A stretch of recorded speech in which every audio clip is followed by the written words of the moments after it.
ఒక తల్లి ఒక అమ్మాయికి ఆ ఊళ్ళోనే అందగత్తె సౌందర్యవతి ఒక ఆయన పెళ్లి చేసుకున్నాడు. పెళ్లి చేసుకున్న సంవత్సరం తిరగకముందే గర్భిణి వచ్చింది. ఒక చక్కటి పండంటి మగబిడ్డ పుట్టాడు.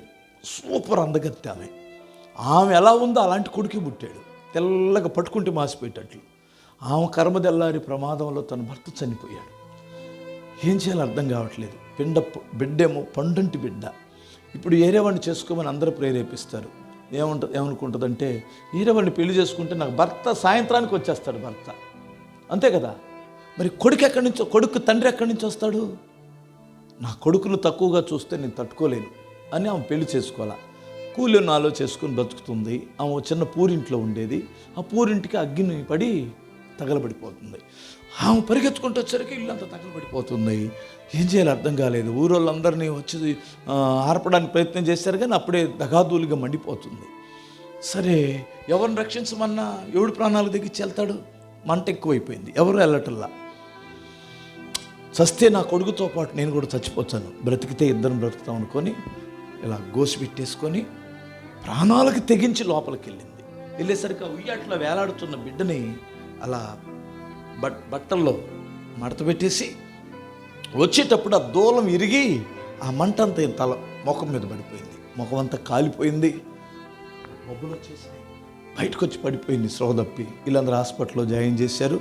చూస్తే ఆ అమ్మాయి ఈ నరాలన్నీ ఇలా చేదుకొచ్చేసి ఇలా ముఖం అంతా అయిపోయి పళ్ళు అంత బయటికి కనిపిస్తున్నాయి. బ్రతికింది మొత్తం మీద. ఇప్పుడంటే ప్లాస్టిక్ సర్జరీ ఏదో రకరకాల సర్జరీలు చేసి శుభ్రం చేస్తారు, కానీ అప్పుడు అట్లా దయ్యంలాగా ఉంది. సరే, ఆ అబ్బాయిని చదివించుకొని ఆమె అందాన్ని తన కొడుకుల్లో చూసుకొని బ్రతికేస్తుంది. ఆడు పెద్దోడు అయిపోయాడు, 10th అయిపోయింది, ఇంటర్మీడియట్ అయిపోయింది, డిగ్రీ కొరకు ఏదో పట్టణానికి పంపించింది. ఒకరోజు నేను పిల్లోడికి ఏదైనా పప్పలు వండుకొని వెళ్దామని తీసుకొని వెళ్ళేసరికి ఆడు కనిపించలా. ఎవరినో అడిగింది, బాబు పలానా బాబు ఎక్కడున్నాడు ఏంటంటే, నువ్వెవరు అన్నాడు. నేను ఏం బాబుని కలవాలి బాబు అంటే, ఈడెళ్ళి పిల్లోడు వెళ్ళి ఇక్కడెక్కడ ఉంటాడా ఆంటీ అన్నాడు. వెళ్ళేసరికి ఆడు అక్కడ ఉన్నాడు. ఎవరో ఒక దయ్యంలాగా ఉందిరా నిన్ను అడుగుతుంది, నువ్వు ఏమవుతావు అన్నాడు. ఎవరు? ఇది కాలిపోయి ఎలా ఉంది ఆమెనా అన్నాడు. అవును అంటే, అవును అవును అవును ఆమె అన్నాడు. ఆమె మా ఇంట్లో పని మనిషి. ఆ దయ్యం ఎక్కడికి ఎందుకు వచ్చింది అన్నాడు. ఆ మాట ఆ వెనకే ఉంది. 2 క్యాన్లు ఉన్నాయి ఆమె చేతిలో. వచ్చి కళ్ళమ్మ నీళ్ళు తుడుచుకొని మళ్ళీ ఆడి పరువు దిగకూడదు కదా అందరిలో.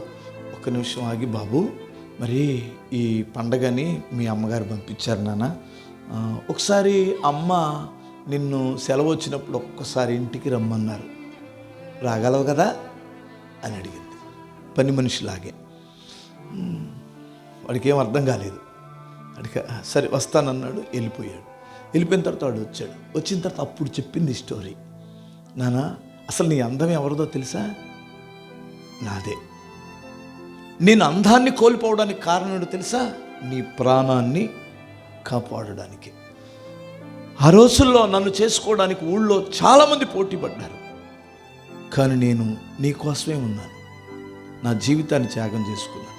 ఇప్పుడు నేను దయ్యాన్నా పని మనిషినా అందవికారంగా ఉన్నాను నేను కదా చెప్పేవాళ్ళకు.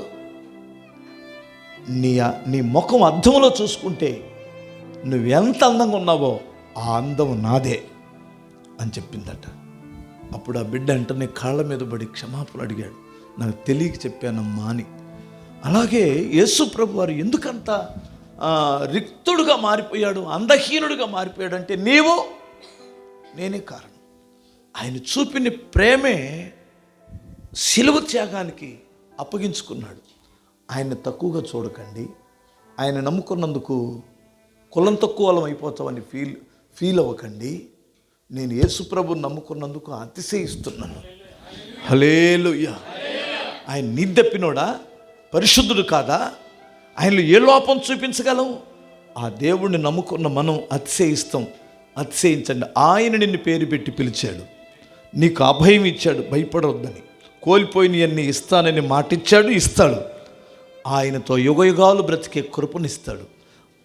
ఆయన మీకు అందరికీ తోడై ఉన్నాడు. భయపడకండి, దేవుడు మీకు తోడయ్యుండి నడిపించునుగాక. చిన్న ప్రార్థన చేస్తాను. దయగలిగిన తండ్రి, మీకు స్తోత్రం నాయన.